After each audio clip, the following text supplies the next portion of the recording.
Ms. Hill, what is collateral estoppel? Collateral estoppel. I think collateral estoppel, well, Senator, I will say that my 20 years of practice has primarily been dealing with issues relating to criminal law or relating to other areas of the law. Yes, and ma'am. If you don't know, just tell me. I certainly do know collateral estoppel. I'm finding that the bright lights of the moment are making it hard for me to recall it. Okay, so you don't recall it. Okay. What is the amount in controversy requirement? The amount in controversy requirement is $75,000. It typically governs, in many cases, almost any case in diversity jurisdiction in the federal courts. Okay. And in certain other. What does the 13th Amendment to the Constitution do? It outlaws slavery. What does the 7th Amendment do? It ensures that all civil jury trials, that all civil cases in the United States are done by jury trial, that you have a right to a jury trial in a civil case. Okay. What is the difference between a stay order and an injunction? A stay order would prohibit, an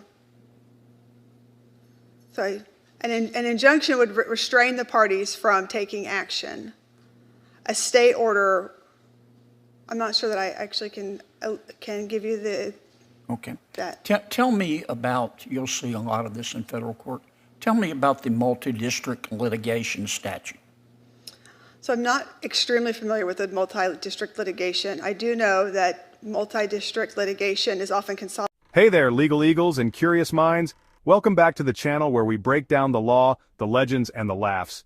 Today we're diving into a Senate hearing that turned into, well, a pop quiz straight out of law school. Get ready to test your legal knowledge alongside a nominee who faced some tough questions. Think you could ace it? Let's find out. A judicial nominee, bright lights, and Senator John Kennedy with his infamous line of questioning. What started as a standard hearing quickly turned into a rapid-fire legal exam. Picture this, you're sitting there, cameras rolling, and bam.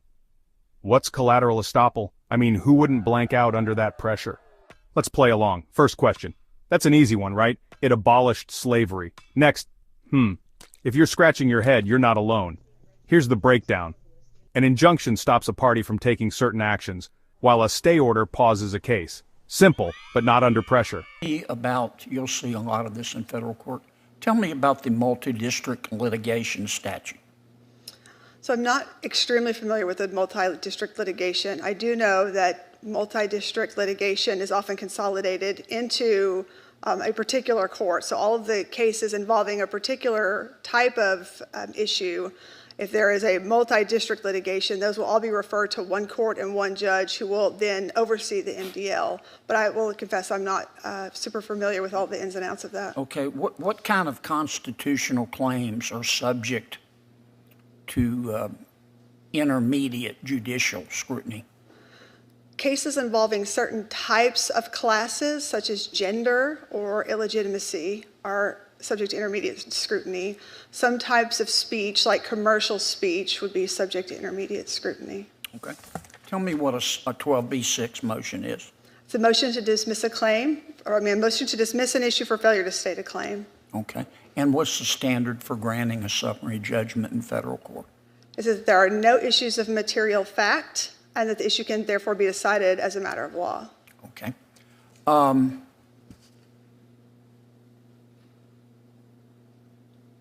What's the standard for deciding whether a particular punishment is cruel and unusual under the 8th Amendment? So the particular standard the court has said, and I cannot recall the case, but it says that you have to look at not only whether it is would be shocking to the individuals at the time that it was written, so it's not purely a historical review, as some of them are purely historical, but also you have to look at how it has changed, how those values have changed with time. It's one of those cases, circumstances where the court says it's appropriate to look at how values have changed with time.